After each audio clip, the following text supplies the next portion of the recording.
So hello, welcome to Reemergence. This is Teresa Rampula, and today we're speaking with a good friend of mine who helped me with my business, Nina Flores, who's the Executive Director for the Staten Island Business Outreach Center. Hello, Nina. Hi, Teresa. How are you?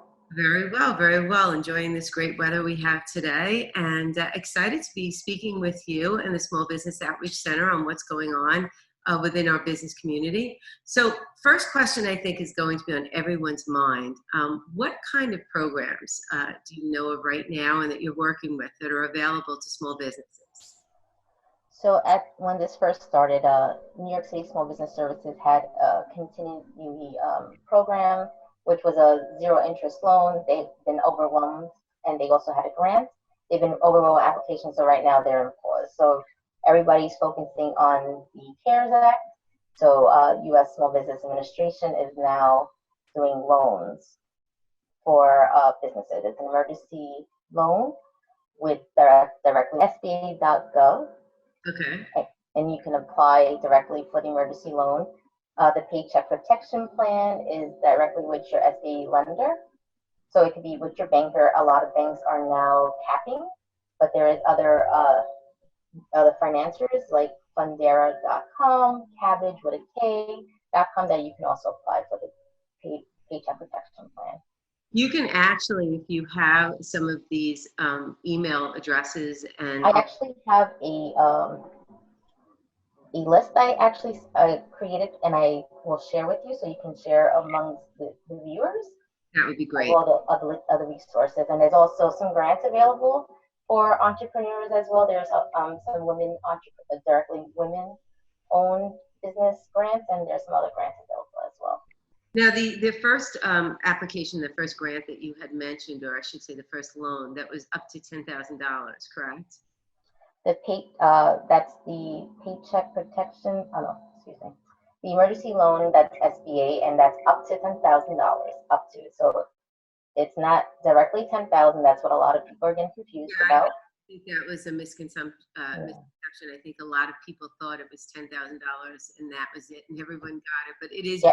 Everybody I spoke with, they're like, so SBA wants to reassure it's not 10,000. It's up to 10,000. It depends on your employee prior to the coronavirus.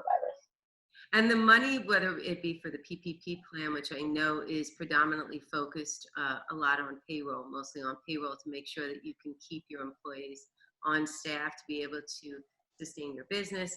I know the other loans will also cover rent and telephone expenses. So rent, utilities, and supplies if needed for the business. Mm-hmm. That's great. Just to get you, up and running and make sure that you're able to sustain the business. Hopefully for not too much longer. Hopefully this quarantine is over sooner than later. Yes. Now, as far as local businesses, if you were going to make a recommendation to local business right now, there are some businesses that are still in operation, especially those who provide services to the community, as well as first responders. But there are a number of businesses that right now are in essence shut down until this quarantine is over. How would you recommend that they would utilize their time right now? What would be the best planning to use in play until we're able to go back to a regular work schedule? If you are home and not a non-essential business, stay positive. Think, worry first and foremost. Worry about your family. Make sure everybody's safe and stuff. Spend time if you're with your children or your family. Just make sure everybody's okay and check on your employees. Always be honest with them. Let them know what's going on. Don't be secretive. Just have that open conversation with them. And there's also opportunity for you to learn.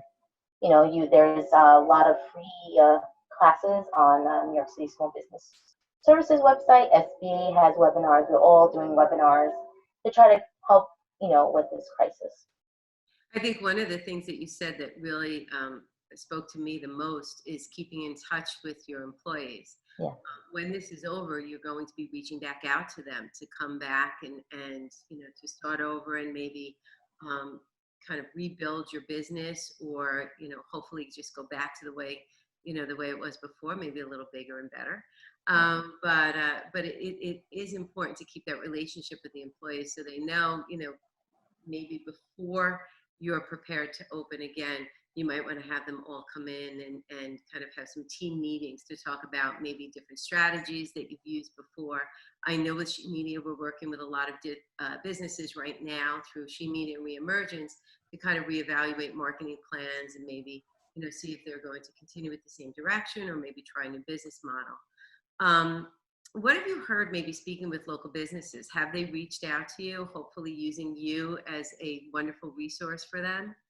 Yes, we spoke with a lot of businesses. Jennifer Garofalo, our business development specialist at my office, and I have been working with a lot of the businesses here on Staten Island and in New Jersey and other counties as well, because we are a U.S. Small Business Administration resource partner. We are part of the Women's Business Center, so we've been getting a lot of contacts with that, and we work with the Flores Avenue Business Improvement District, and I work with merchants on Castleton Avenue. So we've been hearing it from the restaurants and from the non-essentials, and we have some businesses that are doing stuff virtually. They're doing virtual tutoring, virtual in-therapy services, so they're able to utilize their services online, one-to-one, face-to-face with Zoom or any kind of social service that they can actually provide.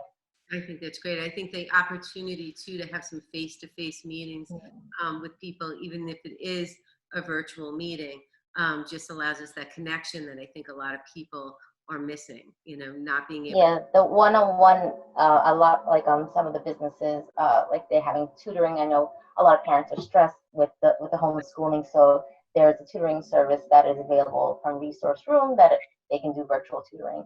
And then we have Sensory Studio that do sensory learning with children with disabilities and things like that. So that way they can actually talk to someone and have them do some therapy with them as well. So they won't miss out on that opportunity since, there's no no contact. So everything's social distancing. Yeah, exactly. I have the same issue with homeschooling. It is, managing your time now between being a business owner and, the demands of the quarantine, even just going out and getting something simple as getting milk or things like that. So definitely it places a lot more pressure and in some cases anxiety on business owners as well, because we're seeing issues. Maybe you're seeing things that affect your business, but then you're also dealing with the household. Do you have suggestions on how maybe to keep their passion? Most people when they started a business, they were passionate about the concept, the idea, what they were selling, what they were marketing, and what they were promoting.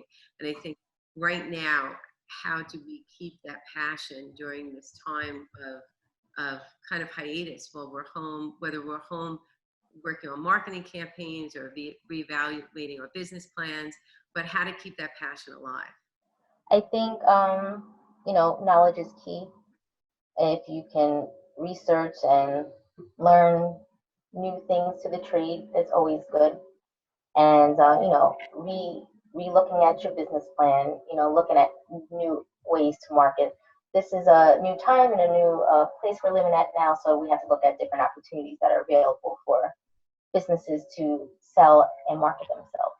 So a lot of like businesses that are brick and mortar, they are actually doing some online shopping, and they have curbside pickup. So they're kind of doing things like that. Social media is a big thing too as well. I know I, for one, am looking forward to the day of being able to actually go outside the house. I think in speaking to a lot of the other businesses, most people I've spoken to, even through personal relationships, have said, it's almost like you don't even want to be in the house anymore. I think there's going to be this great reemergence of people outside, Yeah. up to the sun and just appreciating every moment that we're able to be outside. As far as once this quarantine is over, what would you like to see personally through the Small Business Outreach Center or just personally as a businesswoman? What would you most like to see once this quarantine has ended? I want, the businesses to be optimistic and hopeful. We have overcome 9/11. We have overcome Hurricane Sandy, the 2008 economic downfall. So our city has seen a lot of things that happen, and, we have overcome. We've sustained as a city. We're strong. We're resilient. This is what I want the businesses to be: hopeful, optimistic, and resilient. And Staten Island strong. Staten Island. I think that's a great idea, whether for business or just as Personal, yeah. personally Just be optimistic. resilient and just, make the best of each day. This is the time to learn a new skill Yep. or rekindle an old passion for a skill that, always wanted to learn the violin. So, Yeah. um, This is the time. You have, if you have time to do it, why not, right? that's right. That's right. Well, I will, when you send me that list, I will definitely publish it Definitely. on the Reemergence website so everyone will know about the different opportunities that you mentioned today, as far as the loans and the outreach programs, which are wonderful. And if they wanted to reach out to the Staten Island business, to you and the Outreach Center and your team out there, and again, I've worked with your team for many, many years. Absolutely lovely group of women, just dedicated to enriching our community, our business community. Are they able to reach you right now via email? I mean, what's the best way to reach out to you? We are, Jennifer and I are working remotely, but our office phone is connected to both our cell phones, so we can get technology, I swear. You can reach us at 718-816-4775 or info@siboc.org, SIBOC.org. We can do one-on-one business counseling. We can do anything you need. If you need to talk or you want to send an email. Actually, the email is open 24 hours. I've been answering calls. It's been a 24-hour business for me, really. 9 to 5 has 9 to 5 is phone calls, and emails have been, even on weekends, I answer emails, for businesses that are worried and, are stressed and stuff. I do feel them, trust me. I think about them all the time, and I always worry about my businesses and my merchants and things like that. So whatever opportunities that I have available for them, I will share. We do send out a weekly e-blast every week about different opportunities. If you want to join that too, you can email us at info@siboc, and I will share what I have with Teresa, and she'll put it up as well. and I know I follow that and I get your email, so thank you Yeah. very much. But Even the businesses, if you are a woman or a minority-owned business, get certified. There's opportunity there, and it's free. Teresa can attest to that. yes, This and certification. we had to do a renewal on one of our certifications, and I was a little apprehensive, wondering if it would take a very long time because of the obviously what's going on with the quarantine. And I was pleasantly surprised. I had a 2-day turnaround and received it back. So I That's think great. this, They're all working from home, all the agents, like the federal and the state and the city levels, but they are working, and they're making sure that businesses who are applying for certification are able to get it. So they're making sure of that. applying new applications, renewals, I think this is a great opportunity to kind of look into those certifications that you could definitely use later on. So, Yeah. And then if you are certified, create a look at your profile online. Make sure everything's up to date. Your phone number, your name, your email address, your address, because sometimes these agencies can be looking for you and you don't have the correct email anymore, so they can't access your services. So make sure everything's up to date on the websites as well. so a great time to really delve into our personal businesses and our own businesses and Yeah. look, make sure that not only is our information correct, but whatever we're planning for the future is kind of works hand in hand with this reemergence, which hopefully will happen soon. Yes. So, well, Nina, thank you so much for joining me today. Thank you, Teresa. And, I appreciate you. oh, I appreciate you. You have been such a help to me and to media, and I thank you. And I wish you a healthy and happy day. You too. Take care. Bye.